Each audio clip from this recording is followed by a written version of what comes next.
অনেকেই ভেবেছিলেন শাকিব খানের দিন শেষ, তিনি আর কখনো ফিরে দাঁড়াতে পারবে না। কিন্তু শাকিব খান প্রমাণ করে দিল সে টলিউড ইন্ডাস্ট্রির একজন রাজা। তিনি এই ইন্ডাস্ট্রিতে 25 বছর ধরে রাজত্ব করে আসছেন। চলুন বিস্তারিত সবাই এক নজরে দেখে নেই।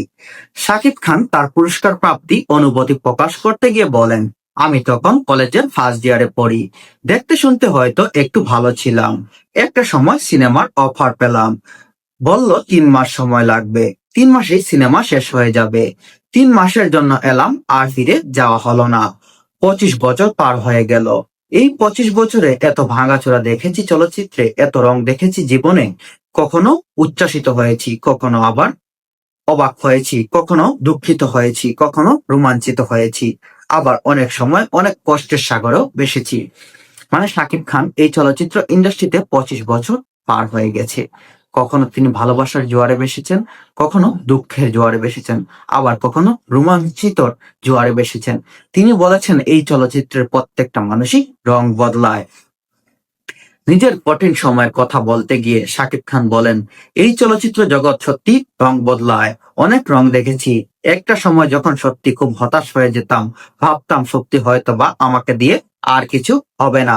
আপনাদের হয়তো কারো কারো মনে থাকতে পারে, কিছুদিন আগে আমেরিকা থেকে যখন এসেছি, কিছু কারণেই অনেকের কাছে মানুষকে বলতে শুনেছি, তোমার দিন শেষ Shakib, you are dead hard, dead horse.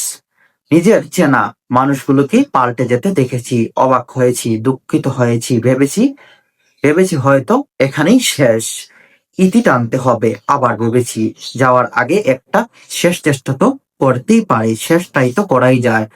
না হলে হাল ছেড়ে দেব চলচ্চিত্র। শূন্য হাতে এসেছিলাম, যা পেয়েছি তাই অনেক।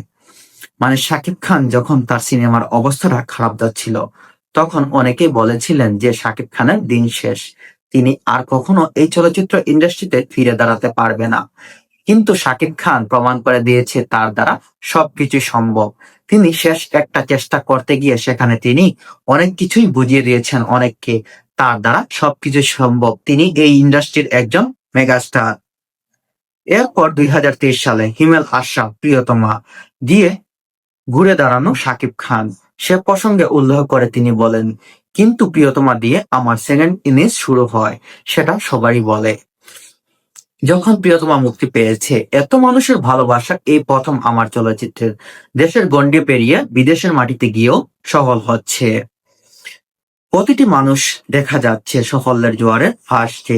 প্রিয়তমার পর রাজকুমারের প্রিয়তমার পর রাজকুমার এসেছে, তারপর তুফান এসেছে। সবারই মনে তুফান ধরিয়ে দিয়েছে। তুফানে এরপর সেই মানুষগুলোকে দিকে তাকিয়ে নীরবে বলেছি, আমার দিন শেষ হয়নি, দিন তো মাত্র শুরু। সেই স্বপ্ন আমি সারা জীবন দেখে এসেছি, পৃথিবী জুড়ে আমার চলচ্চিত্র মুক্তি পাবে। হলিউড বলিউডের বড় বড় সিনেমার পাশাপাশি আমার সিনেমার পোস্টার থাকবে। সেই স্বপ্নর পথেই হেঁটেছি এবং সফল হয়েছি। এখন দেশের বিদেশের সবাই গর্ব করে বলে আমাদের চলচ্চিত্র, আমাদের শাকিব খান। মানে শাকিব খানকে নিয়ে আগে অনেকেই অনেক মন্তব্য করতেন, অনেকেই অনেক কথা বলতেন, বাজে মন্তব্য করতেন। কিন্তু এবার শাকিব খানের এই সিনেমাগুলো রিলিজ হওয়ার পর অনেকেই শাকিব খানের প্রশংসা বাড়াচ্ছেন, অনেকেই বলছেন আমাদের শাকিব খান আমাদের বাংলাদেশের কিং। কিন্তু আগে কোথায় ছিল ভাই আপনাদের এই কথাগুলো? তিনি আরো বলেন, গত রোজা ঈদে মুক্তি পায় শাকিব খান অভিনীত মেহেদী হাসান পরিচালিত সিনেমা বরবাদ। দেশের রাজনৈতিক অবস্থার কারণে সিনেমাটি সাফল্য নিয়ে অনেকেই সন্দিহানতা ছিল। অনেকে অনেকেই মুখে আমি শুনেছি এবার কোথাও যাবে, এবার তো ধরা খেয়েছো। তাহলে শাকিব খান কে যারাই এই কথা বলেছিলেন, শাকিব খান তাদের মুখে চুনকালি মেখে দিয়ে শাকিব খান প্রমাণ করে দিয়েছেন সে এই ইন্ডাস্ট্রির একজন রাজা।